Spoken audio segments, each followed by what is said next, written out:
What's up everybody, this is Ben welcoming you to another MOC Spotlight where we take apart what you build. For today's episode we'll be taking a look at Bohrok, the cleaner. Cleaner of what? We'll find out. Created and posted to our message boards by Mr. N. Now before we get started, there are three fundamental qualities that I'll be focusing on throughout the review: the overall appearance of the MOC, the build of the MOC itself, and whatever concepts and ideas that may have been put into the MOC's creation. I'll be taking these three qualities into account as I formulate my own opinion of the MOC and determine where it excels and where it could use a bit of improvement. With that said, let's get this started. So here we got... Okay, there must be some mistake because this does not look like a Lego creation.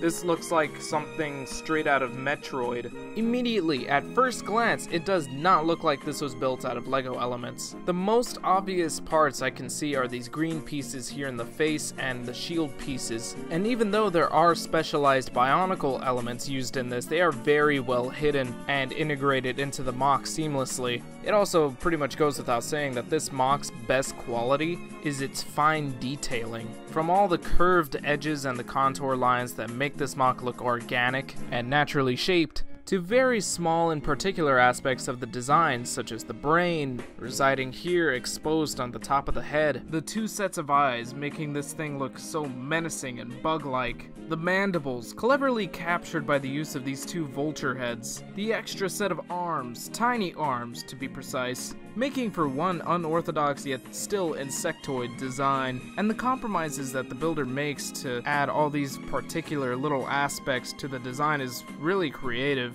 But I will say what's weirder than the face of this MOC is trying to figure out how it was put together, because it is definitely complex and also really well covered up to a point where we can't see much of the internal structure of, say, the body. Like, the limbs are fairly easy to figure out, but the body, I can't even begin to figure out how he managed to capture the shape into such a solid looking structure. No gaps and no exposed internals. Unless you count the brain, but I'm pretty sure that was intentional.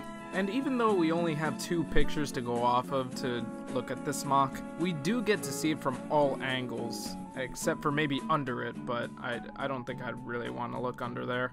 But I do see enough to be able to appreciate just how much coverage there is on this MOC. It gives it a very clean and finished look. However, I will say that it does seem to require a little bit of help with its stability, as you can see this little rod holding up the MOC from the back side, which is a bit unfortunate, and I can see why this would be necessary. It does look like the MOC is fairly top heavy, and it doesn't really look like there's a lot to the legs to be able to hold it up. Aside from that, it still looks to be a really well put together and an awesome looking MOC nonetheless. And as a revamp, or really not so much of a revamp, but more of a redesign or major overhaul, I think would be more fitting to describe it. Very well done, very refreshing, and still easily recognizable as a Bohrok, well, at least to me. I mean, it's got the same body shape, some of the same features, like the front two mandibles and the big shields, also following the whole bug-like theme, and I would even say capturing that a lot more effectively than the original Bohrok design.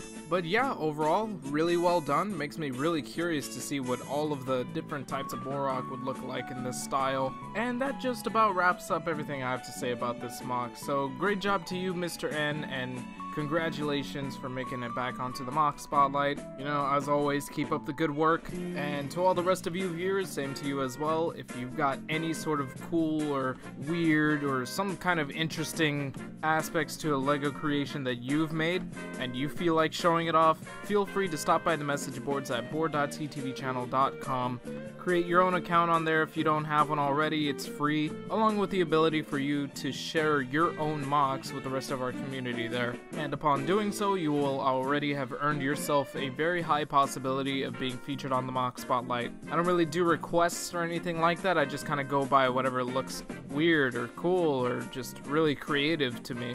And that's a fairly broad spectrum, if I do say so myself. And as a special message to all of my system builders, I would love if you guys especially posted some more stuff onto the boards, as I myself have been building a lot with system elements lately, and, you know, just getting myself more into that type of building, whereas, you know, before I was all about Technic and construction and stuff. But with that said, I would love to see some more system built MOCs on the boards just to get a bit of inspiration, and so perhaps we could have a bit more variety on the MOC Spotlight. Spotlight. You know, I would just like to be able to showcase a wide variety of building styles. So I hope to see you guys there, and if not, I thank you for watching, and I'll see you all next time.